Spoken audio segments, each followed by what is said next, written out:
Hello नमस्कार दोस्तों, मैं Brajesh MSI math study IQ के इस चैनल पर आप सभी लोगों का रस की इस शानदार क्लास में स्वागत करता हूं। बंधुओं, जैसा कि आप सभी लोग थंबनेल देख ही चुके हो और आप जान गए हो कि इस वाली वीडियो में हम पढ़ने वाले हैं रस की परिभाषा और रस के उदाहरण। बंधु, आपने हमारी पिछली वाली वीडियो को बहुत सपोर्ट किया, बहुत प्यार दिया। उस वाले वीडियो के लिए आप सभी को मेरे दिल की अनंत गहराइयों से हार्दिक शुभकामनाएं। बंधुओं, जैसा कि आप लोग जानते हो कि पिछली वाली वीडियो में हम पढ़ चुके हैं रस का अर्थ क्या होता है, वास्तविक अर्थ क्या होता है, रस कहते किसे हैं, रस के कितने अवयव या अंग होते हैं, ये सभी हमने उस पिछली वाली वीडियो में जाना था। बंधुओं, तो इस वाली वीडियो में भी पिछली वाली वीडियो की तरह एकदम मजा आने वाला है, इस बात की गारंटी मैं आप सभी लोगों को देता हूं। बंधुओं, तो जल्दी से हमारी इस वीडियो को अपने सभी दोस्तों में शेयर कर दो बंधु, जिससे सभी दोस्त हमारी इस वीडियो से जुड़ जाएं। दोस्तों, हमारी वीडियो किसी एक एग्जाम के लिए नहीं है, हमारी वीडियो ऑल कॉम्पिटेटिव एग्जाम के लिए होती है बंधु, क्योंकि हिंदी के जो ग्रामर है वो ज़्यादातर हर एक कॉम्पिटेटिव एग्जाम में आती है, तो आप सभी के लिए महत्वपूर्ण है भाई। ये रस जो है वो ज़्यादातर सभी में आते हैं, किसी में OTPS आते हैं। अगर स्टेट बोर्ड की बात करें तो उसमें परिभाषाएं पूछी जाती हैं, तो ये हमारी वीडियो सभी दोस्तों के लिए है बंधुओं। तो बच्चों, जैसा कि आप सभी लोग आ गए होंगे ऐसी मैं उम्मीद करता हूं। तो बच्चों, जो हमने पिछली वाली वीडियो में पढ़ा था वो सिर्फ हम 5 मिनट में रिकॉल करेंगे कि हमने कितना कितना क्या क्या पढ़ रहा था, उसको रिकॉल करेंगे, फिर इस वाली वीडियो की ओर आगे बढ़ेंगे। ठीक है मेरे प्यारे बंधुओं। तो पिछली वाली वीडियो में हमने पढ़ा था कि रस का अर्थ क्या होता है, तो मैंने आप सभी लोगों को बताया था कि रस का अर्थ होता है आनंद, और हमने जाना था कि रस के अवयव कितने होते हैं, तो हमने आप सभी लोगों को बताया था रस के 4 अवयव होते हैं। पहला स्थायी भाव, दूसरा विभाव, तीसरा अनुभव और चौथा संचारी भाव। उसके बाद हमने देखा था कि आचार्य भरत मुनि ने जो रस की निष्पत्ति की परिभाषा दी है वो क्या है, तो हमने जाना था कि विभानुभाव व्यभिचारी संयोगात रस निष्पत्ति, आचार्य भरत मुनि ने रस की निष्पत्ति की ये परिभाषा दी थी। और आचार्य भरत मुनि ने बहुत पहले ही बता दिया था कि किसी भी वाक्य को पढ़ते या सुनते लिखते समय हमारे मन में केवल 8 प्रकार के रस ही जागृत होंगे। ये सबसे पहले आचार्य भरत मुनि ने बताया था कि किसी भी चीज को देखने पर हमारे मन में सिर्फ 8 ही प्रकार के भाव जागृत होते हैं मेरे बंधुओं। उसके बाद सूरदास जी ने एक नया रस की खोज की है, वो है शांत रस। उसके बाद 2 और रस जुड़े हैं, वात्सल्य और भक्ति रस। आज टोटल रसों की संख्या कितनी है? 11 है। यदि ये पूछा जाए कि वो आचार्य भरत मुनि ने कितने रस दिए थे, तो 8 रस दिए थे मेरे बंधुओं। इतना अपन ने पिछले वाली वीडियो में पढ़ा था। फिर इसके बाद अपन ने पढ़ा था कि रस के भेद कितने होते, ये सभी जान लिया था, इन सभी के स्थायी भाव देख लिए थे। तो अब इस वाली वीडियो हम क्या देखने वाले थे, इन सभी की परिभाषाएं और इनके उदाहरण जानने वाले हैं बंधुओं। तो कल हमने थोड़ा थोड़ा इसके बारे में भी जान लिया था, परिभाषा उदाहरण के बारे में भी, लेकिन आज हम बेसिक डिटेल में इन सभी के बारे में जानेंगे। चलिए फिर आज के सेशन को स्टार्ट करते हैं बंधु। तो सबसे पहला रस है श्रृंगार रस। तो श्रृंगार रस की परिभाषा क्या होगी प्यारे बंधु? ये वही रस होता है जब प्रेमी और प्रेमिका आपस में मिलते हैं। आपकी शब्दों में कहें तो लव वाला जो रस होता है, प्यार वाला जो रस होता है, वह श्रृंगार रस होता है। जब प्रेमी प्रेमिका का मिलन होता है तो वहां पर श्रृंगार रस होता है। यदि उनका विक्षोभ भी हो तो वहां पर भी श्रृंगार रस होगा। तो आप कहोगे सर ऐसा कैसे कि मिलन होगा तब भी श्रृंगार रस होगा और विरह होगा तब भी श्रृंगार रस होगा? तो प्यारे बंधु, मैंने सिर्फ आपको एक चीज और बताई थी श्रृंगार रस में ही कल, कि श्रृंगार रस भी 2 प्रकार के होते हैं। एक तो होता है संयुक्त श्रृंगार और दूसरा होता है वियोग श्रृंगार। तो प्यार संयुक्त श्रृंगार कब होगा? जब प्रेमी प्रेमिका या नायक नायिका का मिलन हो तो वहां पर संयुक्त श्रृंगार होगा। जब नायक और नायिका का विरह हो तो वहां पर वियोग श्रृंगार होगा। सबसे पहला जो है वो है श्रृंगार रस की परिभाषा, श्रृंगार रस। तो इसकी परिभाषा क्या होगी प्यारे बंधु? जब सहृदय के हृदय में रति नामक स्थायी भाव, विभव, अनुभव, संचारी भाव से संयोग होता है तो वहां पर कौन सा रस होता है प्यारे मित्रों? तो वहां पर श्रृंगार रस होता है। ये परिभाषा, पूरी परिभाषा कॉमन है, बस जिस रस की अपन परिभाषा देंगे उसका स्थायी भाव बदल जाएगा वहां पे, और पूरी परिभाषा कॉमन रहने वाली है। तो एक ये परिभाषा आपको याद करनी है, बाकी सभी रसों की परिभाषा आपको ऑटोमेटिक याद हो जाएगी। तो देखिए क्या हुआ इसकी, जब सहृदय के हृदय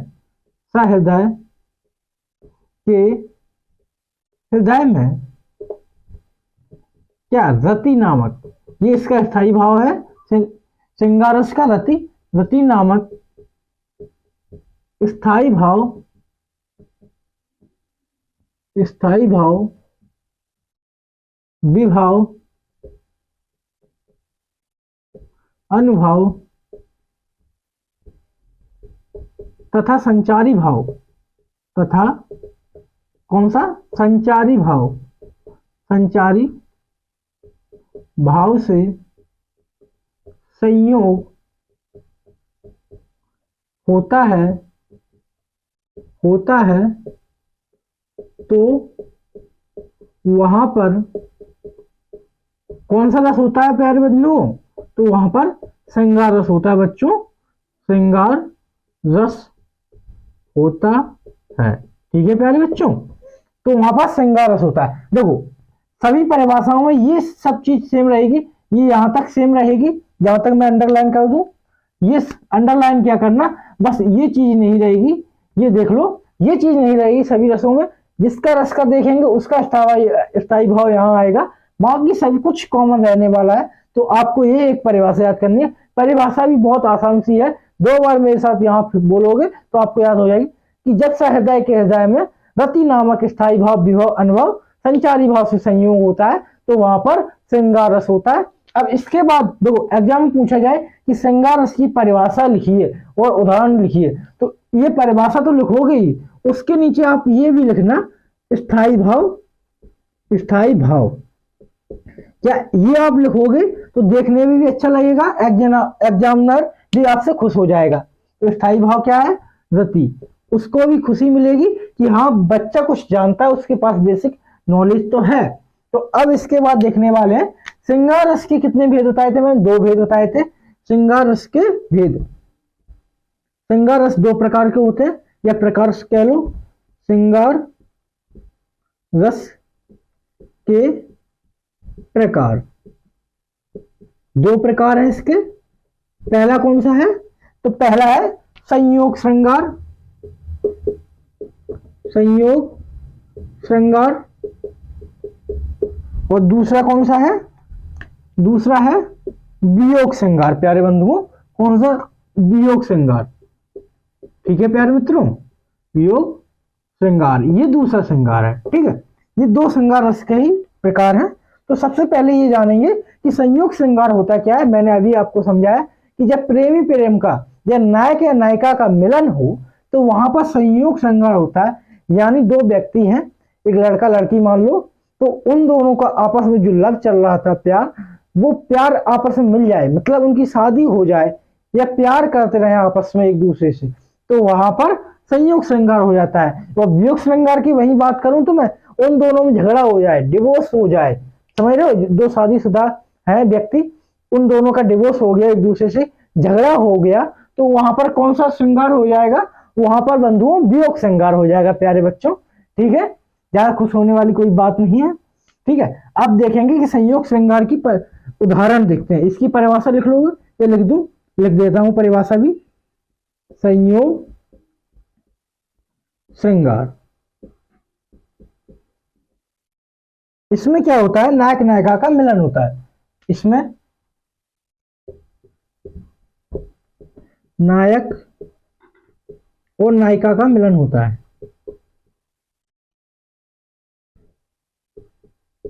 नायिका का मिलन,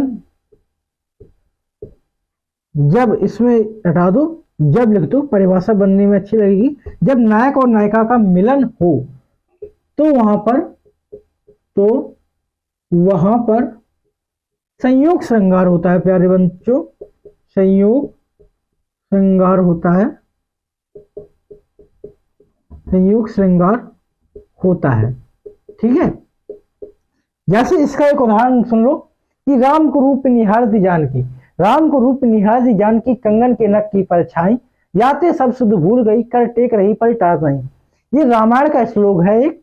कौन सा, जब भगवान श्री राम माता सीता को देखने जाते हैं, कहाँ, अपने लक्ष्मण के साथ और गुरु के साथ जब जाते हैं, तो तब क्या होता है, जब भगवान श्री राम उधर भटक रहे होते हैं बगीचा में, तो जब माता सीता भगवान श्री राम की सुंदर छवि को देखती हैं तो उनकी छवि को देखती ही रह जाती है, उनमें आपस में प्यार उत्पन्न होने लगता है। तो क्या होता है वहां पर, उनके मन में जब प्यार उत्पन्न होता है तो वहां पर संयोग श्रृंगार उत्पन्न हो जाता है। इसका उदाहरण देखेंगे। उदाहरण लिखिए, उदाहरण बच्चों, ये उदाहरण आप श्रृंगार रस की केवल परिभाषा पूछी जाए तो ये उदाहरण उसमें भी लिख सकते हो। राम को रूप निहारती जानकी, राम का रूप निहारती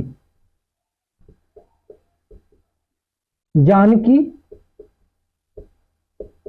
कंगन के नक की परछाई,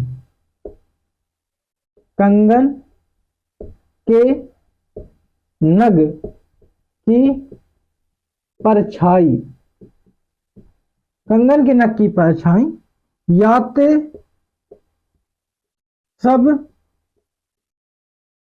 सुधि भूल गई, भूल गई, कर टेक रही, कर टेक रही,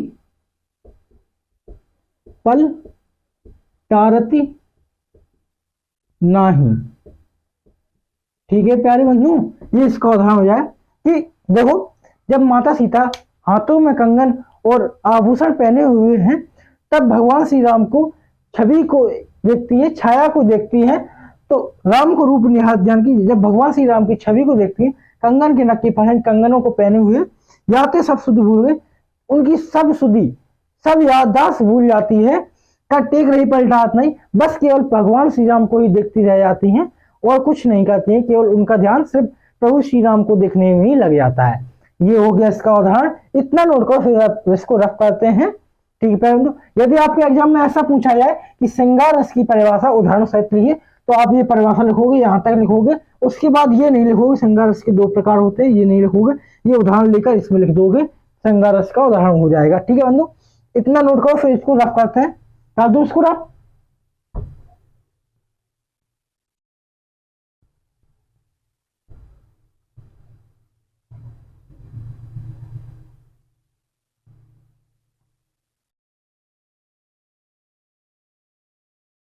देखिए बंधु, संयोग श्रृंगार देख लिया, अब क्या बचा है वियोग श्रृंगार। तो वियोग श्रृंगार देखिए, वियोग, वियोग से ही नाम से ही पता चल रहा है विरह हो रहा है, श्रृंगार, वियोग श्रृंगार।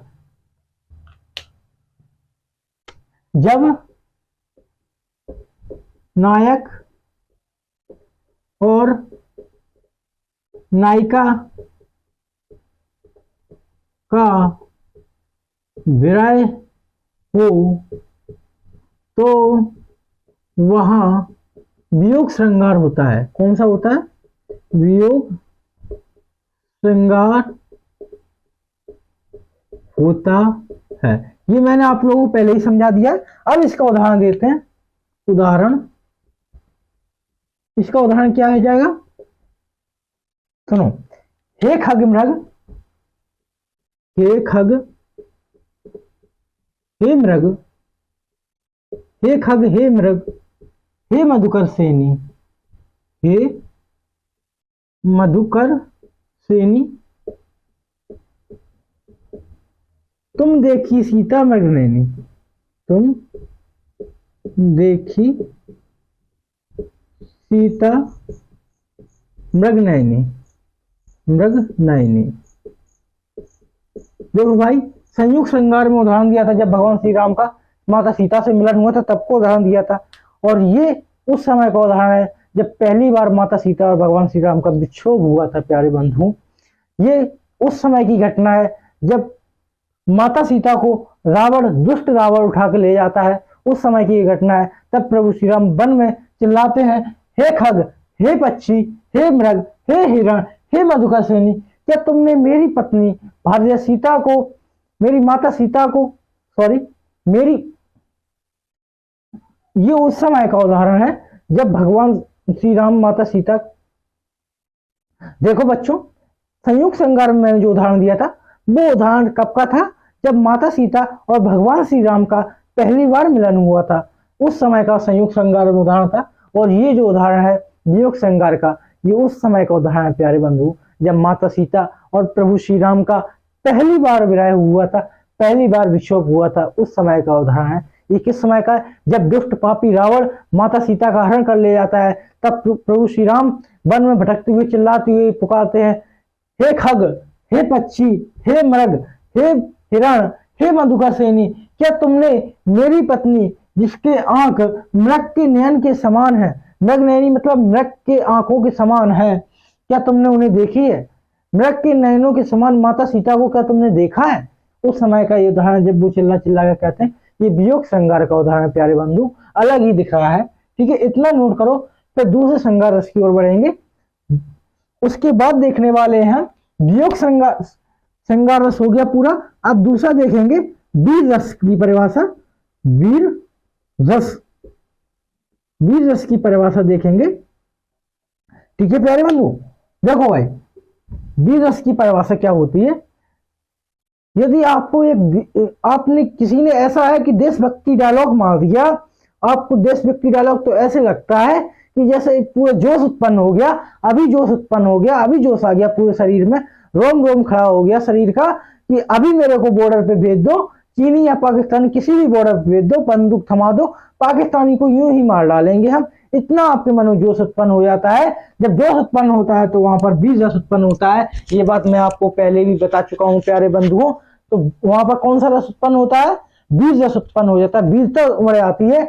आप जैसे किसी अपनी इंडियन आर्मी की बात कर लो, तो आपने मेजर शैतान सिंह या मेजर ध्यानचंद की कहानी सुनी होगी। तो क्या आप वो कहानी सुनते हो तो आप में उत्साह जागृत हो जाता है, तो आप में वहां वीर रस की उत्पत्ति हो जाती है। जैसे आप लोग कहते हो कि मुझे मोटिवेशन दो, जब आप कोई मोटिवेशन वीडियो देख लेते हो पढ़ने के लिए, तो आप में वहां मोटिवेशन जाग जाता है, आपको मन करने लगता है कि आज से एकदम स्टार्ट, एकदम कमरा बंद, पढ़ाई स्टार्ट। वो वाला जब मोटिवेशन आपको जगता है तो वहां पर वीर रस उत्पन्न हो जाता है, वीरता उमड़ आती है आपके शरीर में। तो इसकी परिभाषा देखेंगे, क्या इसकी परिभाषा होगी? जब सहृदय के हृदय में, सहृदय के हृदय में वीर रस का स्थायी भाव क्या है? उत्साह, उत्साह नामक स्थायी भाव, स्थायी भाव, विभाव, अनुभाव तथा संचारी भाव, संचारी भाव से संयोग होता है तो वहां वीर रस होता है, वीर रस होता है। तो भाई इसमें मैंने कुछ किया, वही परिभाषा है, सिर्फ यहाँ पर क्या चेंजेस आ गया, वहां पर रति था तो यहाँ पर उत्साह आ गया। रति श्रृंगार रस का स्थायी भाव था, उत्साह वीर रस का स्थायी भाव है, वही आया, पूरी परिभाषा वही है। तो प्यारे बंधुओं, अब परिभाषा आपको बनानी और लिखनी आ गई होगी। अब परिभाषा नहीं लिखाऊंगा, अब जल्दी हो जाए, वीडियो लंबा ना हो, इसलिए सीधे उदाहरण सहित आपको समझाऊंगा, समझाने पे ज्यादा फोकस करूंगा और उदाहरण लिखाता हुआ चलूंगा। ठीक है प्यारे बंधु, अब देखते हैं इसका स्थायी भाव लिख देंगे इसी की तरह, उसमें लिखा था स्थायी भाव। इसका स्थायी भाव क्या है? उत्साह। ठीक है, ये ऊपर का मैं हटता हूं जिससे इसका जो उदाहरण है ऊपर लिख जाएगा। रफ करता हूं, ऊपर का लिख लिया होगा आप सभी लोगों ने, ऐसी मैं उम्मीद करके चलता हूं। अगर लिखा नहीं हो तो जिसने भी नहीं लिखा हो तो वीडियो पॉज करके लिख सकता है। तो देखिए वीर रस की उदाहरण सुन लो पहले कि बुंदेले हर बोलो के मुँह हमने सुनी कहानी थी, बुंदेले हर बोलो के मुँह हमने सुनी कहानी थी, खूब लड़ी मर्दानी वह तो झांसी वाली रानी थी। भाई झांसी वाली रानी को सभी लोग जानते होंगे, हाँ बिल्कुल जानते होंगे। उनकी वीरता की चर्चे तो चारों दिशाओं में फैले हुए हैं। तो इसका उदाहरण देखते हैं। उदाहरण, इसका उदाहरण क्या है? बुंदेले हर बोलूं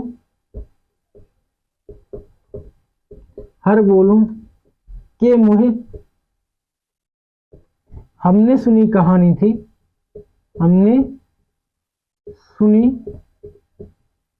कहानी थी, खूब लड़ी खूब लड़ी मर्दानी वह तो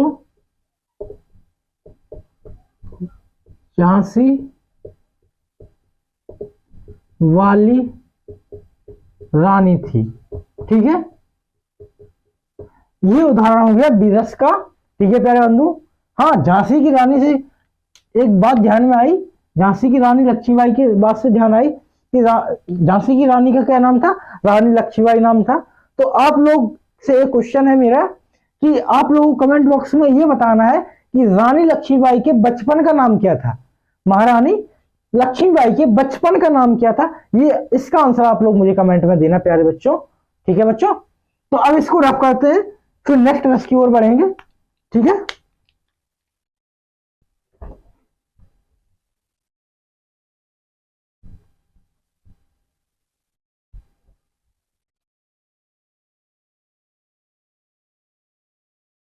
बी रस के बाद देखेंगे करुण रस।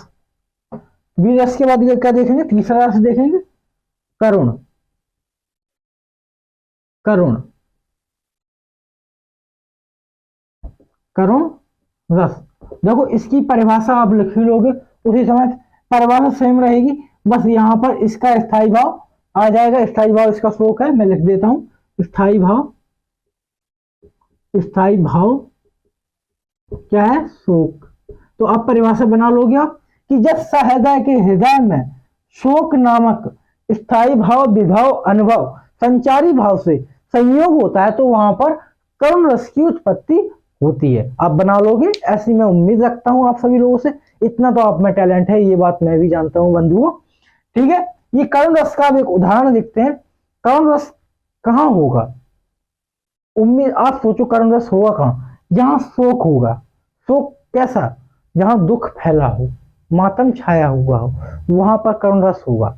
भगवान न करे किसी की डेथ हो जाए तो उस समय चारों वातावरण में फिर जो शोक छा जाता है, वातावरण शोकमय हो जाता है, तो वहां पर करुण रस उत्पन्न हो जाता है प्यारे बंधु। कौन सा रस? करुण रस उत्पन्न हो जाता है। ठीक है प्यारे बंधु, क्योंकि वो शोक में डूब जाते हैं। अगर मैं बात करूं कि आप मूवी देख रहे हो, वहां पर आपको क्या हुआ?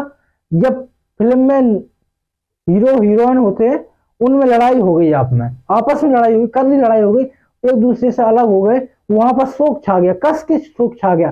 क्या आप रोने लगे? आप इतना रोए, मैं लड़कियों की बात करूं तो लड़कियां अक्सर मूवी देखते हुए रोती हैं, तो वो रोने लगी।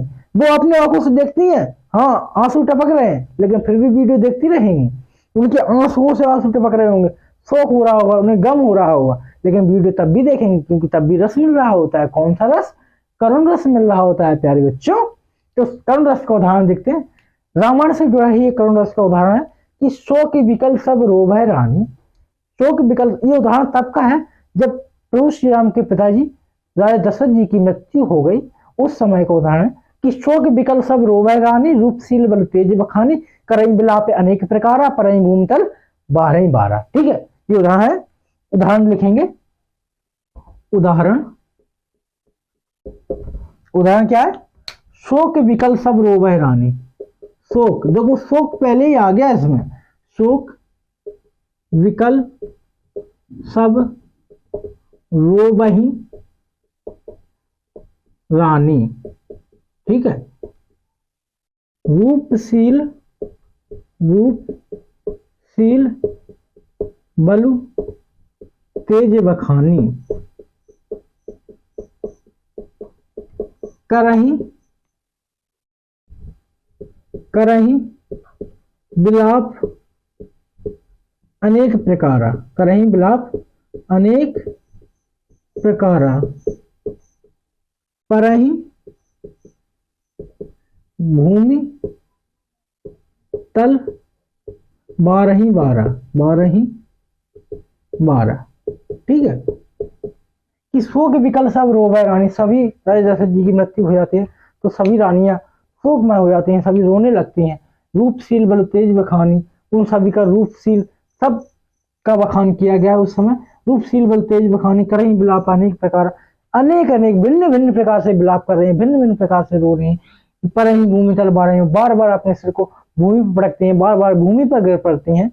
तो अनेक प्रकार से रो रही हैं, शोक कर रही हैं, शोक का मातम छाया हुआ है, यहाँ पर भी छाया गया है। चलिए, इस रस हो गया। अब नेक्स्ट रस देखते हैं, हास्य रस।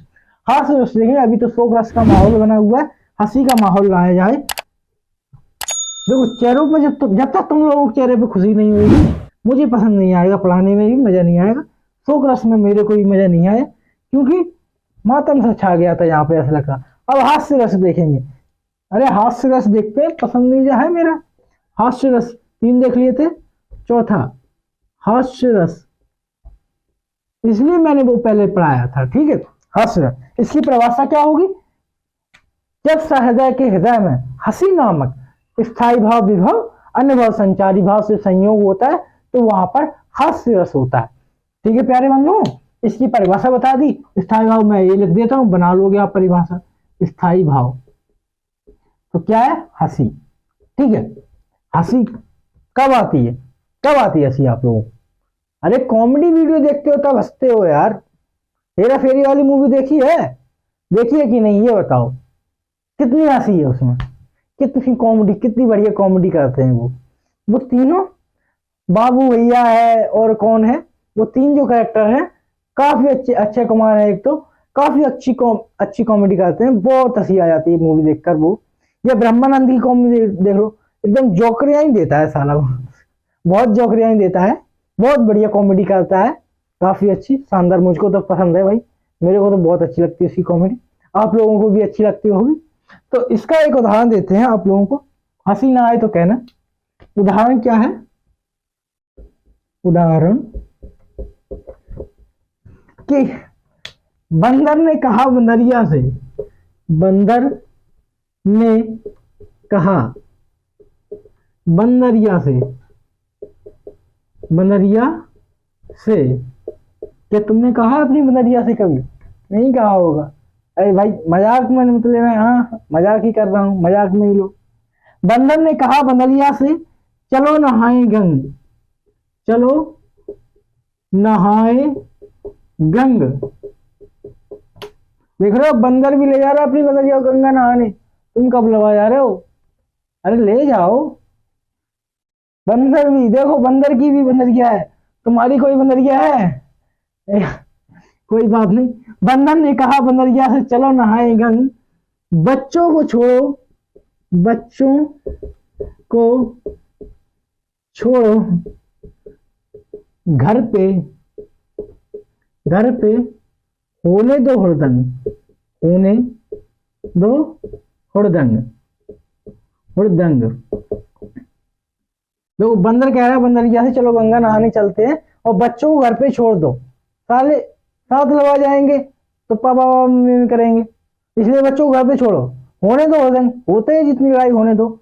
ठीक है, चलिए आगे होगा। आश्चर्य से आपको काफी समझ में आएगा, ऐसी उम्मीद करता हूँ। उदाहरण काफी अच्छा है, नोट कीजिए, बढ़िया उदाहरण, मजेदार। हाँ लिख भी सकते हो एग्जाम में, कोई बात नहीं, अच्छा उदाहरण है। चलिए इसको रफ करें। नहीं रफ क्यों करना है, इधर के नीचे जगह है तो दूसरा उदाहरण देख लेंगे। किसका? हास्य रस हो गया, करुण रस भी हो गया। अब बीभत्स रस देखते हैं। बीभत्स रस, 5वां जो रस है, बीभत्स रस, बीभत्स रस। तो इसका स्थायी भाव, जो इसकी परिभाषा सुनो, जब सहृदय के हृदय में जुगुप्सा या घृणा नामक स्थायी भाव विभव अनुभव संचारी भाव से संयोग होता है, तो वहां बीभत्स रस होता है। कौन सा होता है? बीभत्स रस होता है। जुगुप्सा घृणा इसका स्थायी भाव है। स्थायी भाव क्या है? स्थायी भाव क्या है? जुगुप्सा, आपके शब्दों में घृणा, जुगुप्सा, दूसरे शब्दों में कहूं तो घृणा। ठीक है, बीभत्स रस का उदाहरण हो जाएगा, जिससे आपको घृणा आने लगे। वो छी छी, आपके शब्दों क्या कहते हैं? छी छी, कितना गंदा है, छी छी कितना गंदा व्यक्ति है, लड़कियां कहती हैं अक्सर।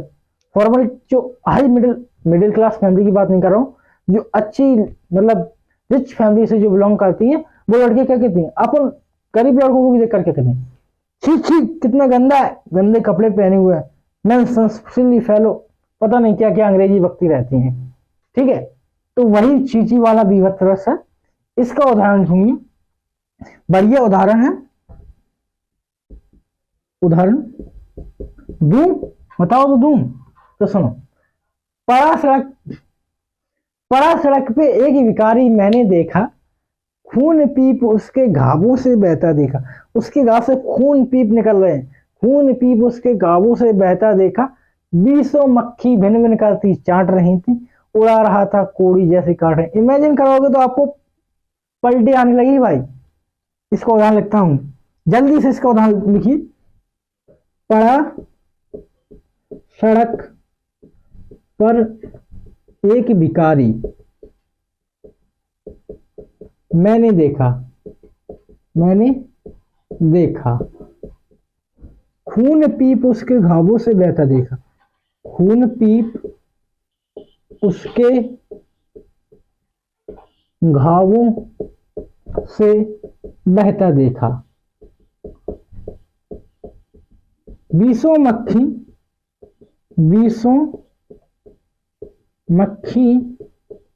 भिन भिन करती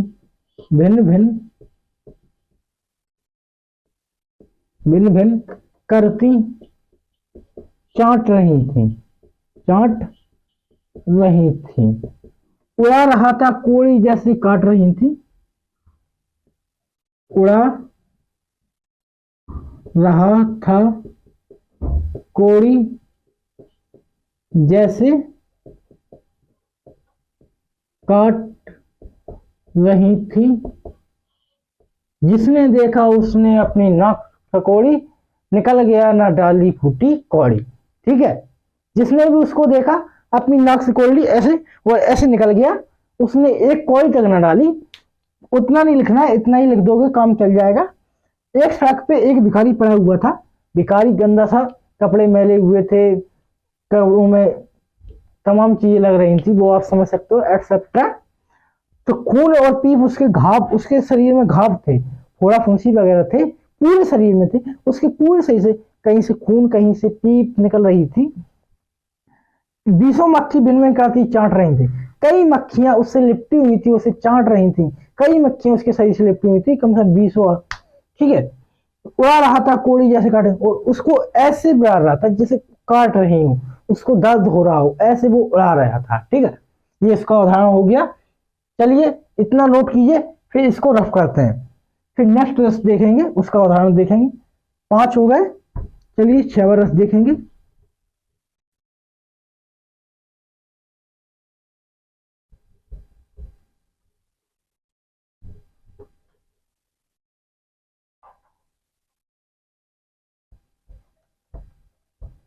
अद्भुत रस देख लेते हैं। 5 हो गए ना, 6वां रस देख लेते हैं। अद्भुत रस, अद्भुत रस, अद्भुत रस। इसका स्थायी भाव क्या होता है? आश्चर्य विस्मय। इसकी परिभाषा सुनाऊं, जैसा हृदय के हृदय में आश्चर्य या विस्मय नाम के स्थायी भाव विभव अनुभव संचारी भाव से संयोग होता है, तो वहां पर अद्भुत रस होता है। प्यारे बच्चों, कौन सा रस? अद्भुत रस होता है मेरे बंधुओं, मेरे भाइयों, मेरे बहनों। इसका स्थायी भाव क्या है? स्थायी भाव अद्भुत का आश्चर्य, आश्चर्य या विस्मय। ठीक है, विस्मय इसका स्थायी भाव है। अब इसका उदाहरण देख लेते हैं। उदाहरण तो क्या हो जाएगा इसका उदाहरण? जल्दी से नोट कीजिए प्यारे बच्चों। अखिल भुवन सब चराचर, अखिल भुवन, अखिल भुवन सब चराचर, चर अचर, हरि मुख में लखी मातु, हरि मुख में लकी, लकी मातु। चकित भई, चकित भई, गद गद वचन, गद गद वचन, विकसित दृक पुलकातु, विकसित दृग, द्रग पुलकातु। ठीक है, ये आश्चर्य रस, अद्भुत रस, अद्भुत रस का उदाहरण है कि अखिल भुवन सब चराचर। माता यशोदा मैया अपने पुत्र कान्हा श्री कृष्ण भगवान के मुख में जब देखती हैं तो उनके पूरे मुख में सारा ब्रह्मांड दिख जाता है, अखिल भुवन दिख जाता है, पूरा ब्रह्मांड। अखिल भुवन सब चराचर, हरि मुख में लकी मातु, उनके मुख में दिखता है। चकित भई गदगद वचन विकसित दृढ़ प्रकाश। ये सभी देखकर वो चकित हो जाते हैं, आश्चर्य हो जाते हैं कि मेरा प्यारा सा लल्ला, इतना छोटा सा लल्ला है हमारा, उसके मुख में इतना बड़ा संसार, पूरा ब्रह्मांड कैसे दिख रहा है। ये देखकर वो आश्चर्य हो जाते हैं। तो किस रस का उदाहरण हुआ ये? अद्भुत रस का उत्पन्न हुआ। तो अद्भुत रस का उदाहरण हो गया। इतना नोट को 7वां रस है रौद्र रस। रौद्र रस, ये रस देखेंगे 7वां रस। तो इसका स्थायी भाव क्या होता है? स्थायी भाव, स्थायी भाव क्या है बच्चों? इसका स्थायी भाव है क्रोध। क्रोध, वही गुस्सा वाला क्रोध, क्रोध इसका स्थायी भाव है। देखो इसकी परिभाषा क्या होगी? जब सहृदय के हृदय में क्रोध नामक स्थायी भाव विभव अनुभव संचारी भाव से संयोग होता है तो वहां पर रौद्र रस की उत्पत्ति होती है। प्यारे बच्चों, कौन सा रस की? रौद्र रस की उत्पत्ति होती है।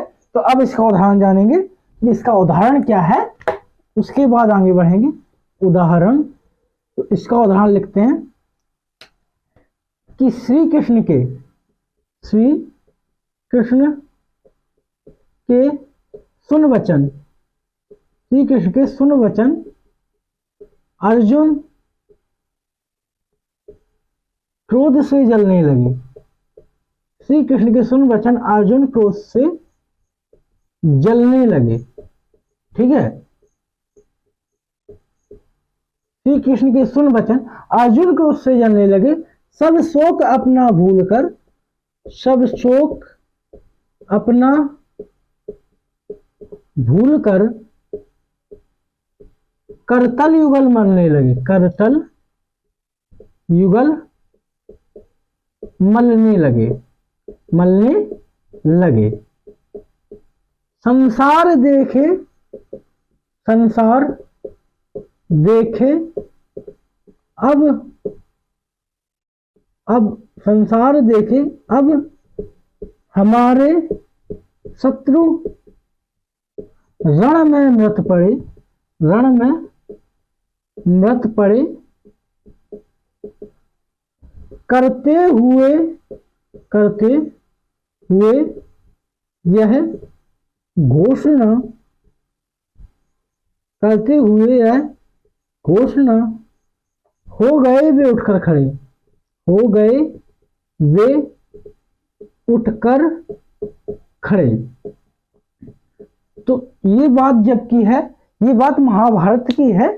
जब अर्जुन निराश होने लगे, शोक में डूबे हुए थे कि वो सोच रहे थे कि इधर जो हमारे सम्मुख खड़े हुए हैं, हमारे पितामह, हमारे गुरु, हमारे बड़े भाई, हमारे छोटे भाई, ये सभी हम सामने खड़े हुए हैं, मैं इनका वध कैसे कर सकता हूँ? ये तो हमारे अपने हैं, मैं राजगद्दी की खातिर इनका वध मैं कैसे कर दूं? तो ये सोच रहे थे। तब भगवान श्री कृष्ण ने गीता का ज्ञान दिया और उन्हें वचन कहे जिनसे उन्हें आया क्रोध, उन्हें अर्जुन को आया क्रोध। फिर वो बोले अर्जुन सब शोक अपना भूल गए, सब शोक अपना भूल गए और करतल युगल मलने लगे, हाथ की हथेलियां मलने लगे और ये घोषणा कर दी रथ पर खड़े होकर कि संसार देखे अब हमारे शत्रु रण में मृत पड़े, कि अब ये संसार देखेगा सारा, हमारे जितने भी शत्रु हैं सभी की मृत्यु निश्चित है। ये घोषणा कर दी और रथ पर खड़े हो गए।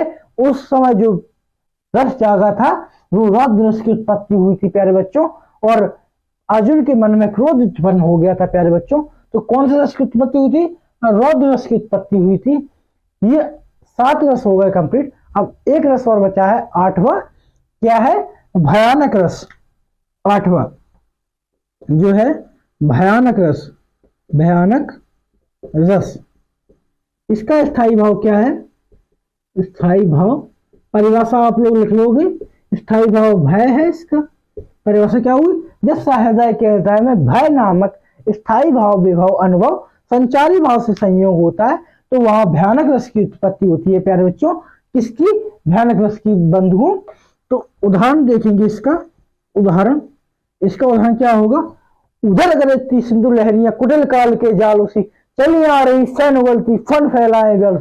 ये रस सुनकर, इस ये उदाहरण सुनकर क्लियर बात बताना बच्चों, आपको कैसा फील हुआ?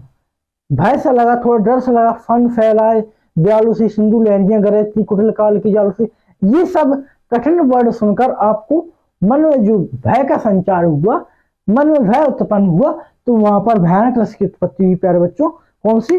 भयानक रस की उत्पत्ति। चलिए इसको लिखते हैं, उधर गरजती गरजती सिंधु लहरियां, सिंधु लहरियां, उधर गई सिंधु लहरियां कुटिल काल के जालों सी, कुटिल काल के जालों सी, उधर गए तो सिंधु लहरियां कुटिल काल के जालों सी, चली आ रही फैन उगलती। क्या? चली आ रही, चली आ रही फेन उगलती, फेन उगलती फन फैलाए व्यालों से, फन फैलाए व्यालों से। ठीक है, व्यालों से। ठीक है, ये भयानक रस का हो गया। तो ये आचार्य भरत मुनि ने जो रस बताए थे 8, उन सभी रसों की परिभाषा और उदाहरण हो गए कंप्लीट। अब देखेंगे 9वां रस जिसको सूरदास जी ने दिया है, शांत रस। तो शांत रस देखेंगे। ये रख पाता हूं मैं प्यारे बच्चों, आप लोगों ने नोट किया कर लिया होगा, मेरे मित्रों, मेरे बंधुओं, मेरे सखाओं। ठीक है प्यारे बच्चों,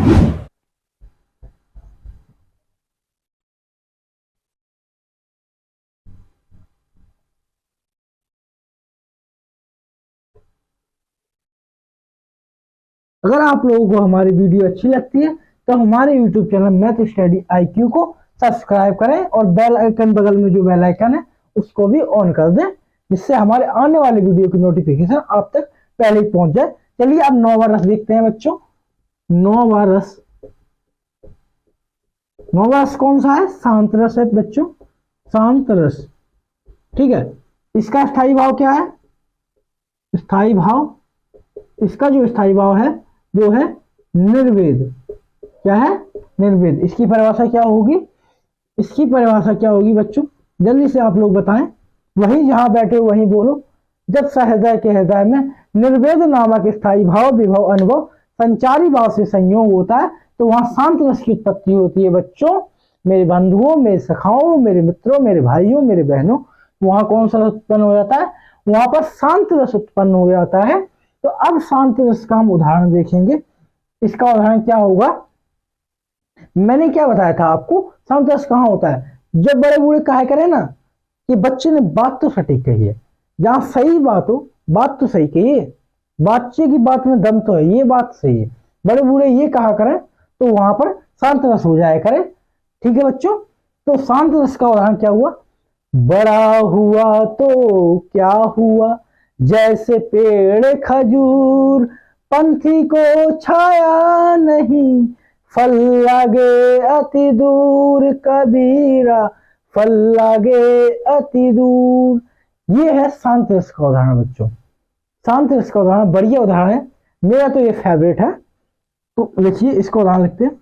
बड़ा हुआ तो क्या हुआ, बड़ा हुआ तो क्या हुआ, जैसे पेड़ खजूर, जैसे पेड़ खजूर,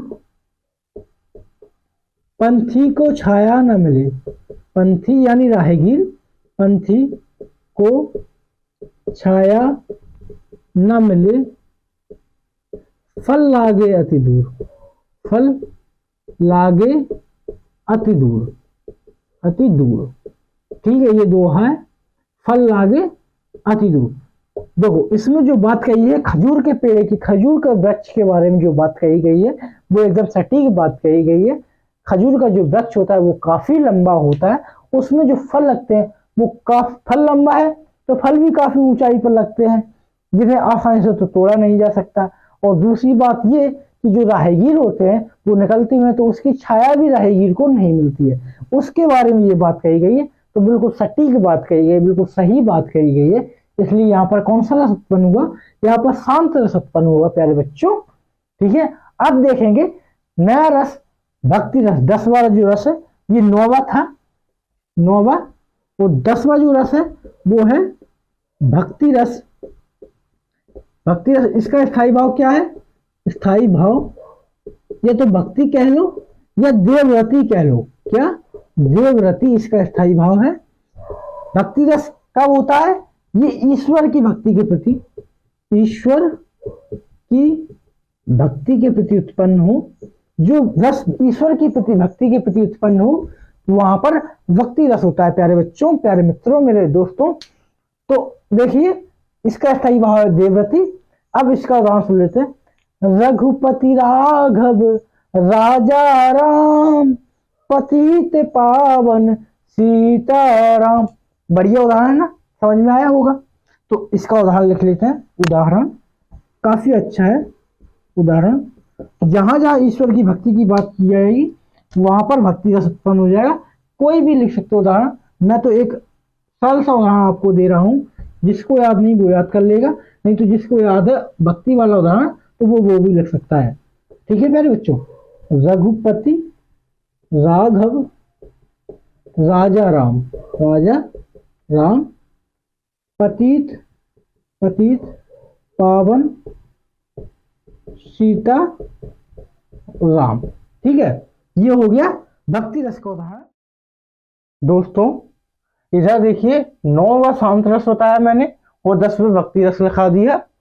ये 10वां भक्ति रस नहीं है, ये 11वें नंबर का है भक्ति रस। 10वां अपन एक भूल गए, वो कोई बात नहीं, नंबर इधर उधर होने से कोई दिक्कत नहीं होगी, लेकिन एक रस अपन भूल गए हैं, वात्सल्य रस। वो भी देख लेते हैं, जल्दी से देखिए बच्चों प्यारे। चलिए इसको रफ करते हैं। वात्सल्य रस रह गया, खाली नंबर से कुछ नहीं होता, नंबर इधर उधर फॉर्मेट होने से कुछ नहीं होता, लेकिन आपको जो बताना था वो मैंने बता दिया कि वात्सल्य रस उसके बीच में आना था, वो अपन भूल गए हैं। उस पर 11 नंबर डाल दें, कोई बात नहीं। ठीक है बच्चों, इसको रफ करते हैं।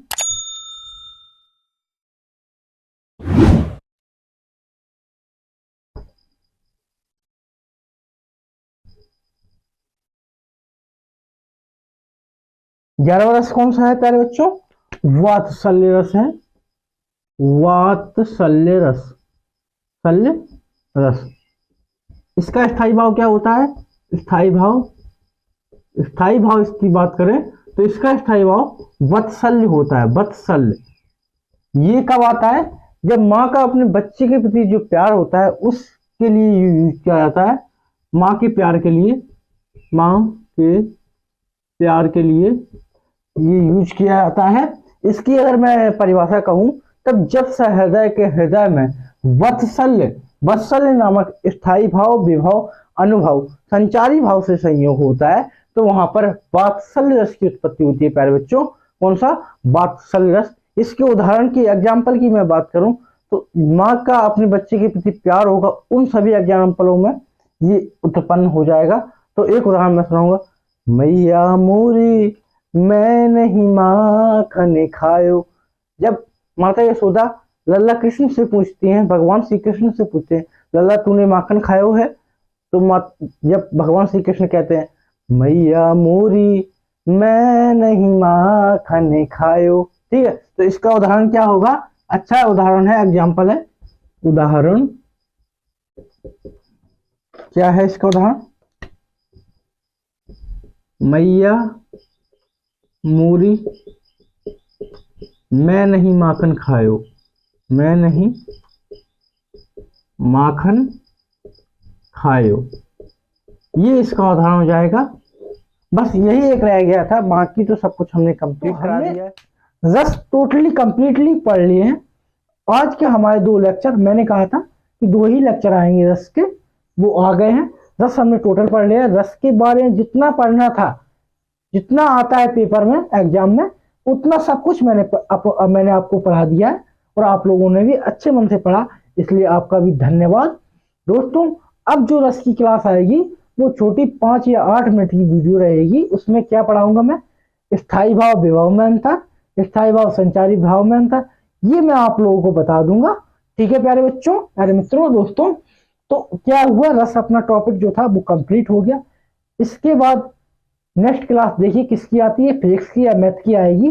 12th के फिजिक्स की आएगी या 12th के मैथ की आएगी।